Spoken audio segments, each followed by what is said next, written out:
Okay, Assalamualaikum semua. Hari ni kita nak buat crunchy cornflake cookies. So, ini adalah bahan-bahan dia.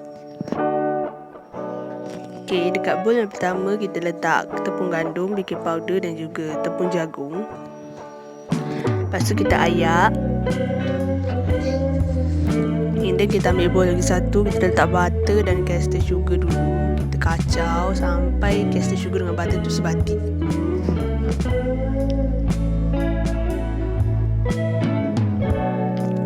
Lepas tu dekat bowl yang kedua tadi kita masukkan egg yolk, means telur kuning.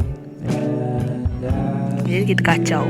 Jadi kita masukkan half teaspoon of vanilla essence. Kemudian kita kacau lagi.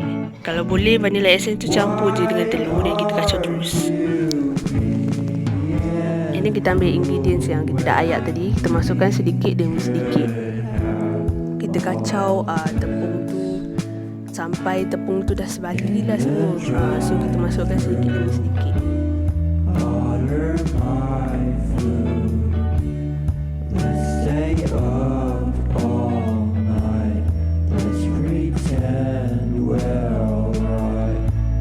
Okay, jangan lupa like, share and subscribe my channel.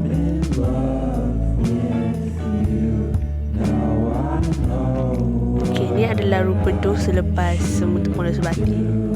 Kemudian kita grease tray dengan butter or any minyak, cooking oil or anything. Lepas tu kita letak parchment paper. Lepas tu kita ambil cornflake.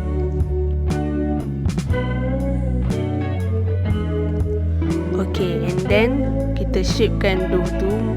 Jangan terlalu besar, jangan terlalu kecil, sebab nanti dough tu akan kembang dalam oven. So kita kena agak-agak lah saiz dia. Kemudian kita letak dalam cornflake. Okay, this is how it looks like after dah semua benda tu tadi. Okay, and then kita masuk dalam oven lebih kurang dalam 20 minit, 190 darjah Celsius, ikut kepanasan oven masing-masing ya. Okay, then kita tunggu.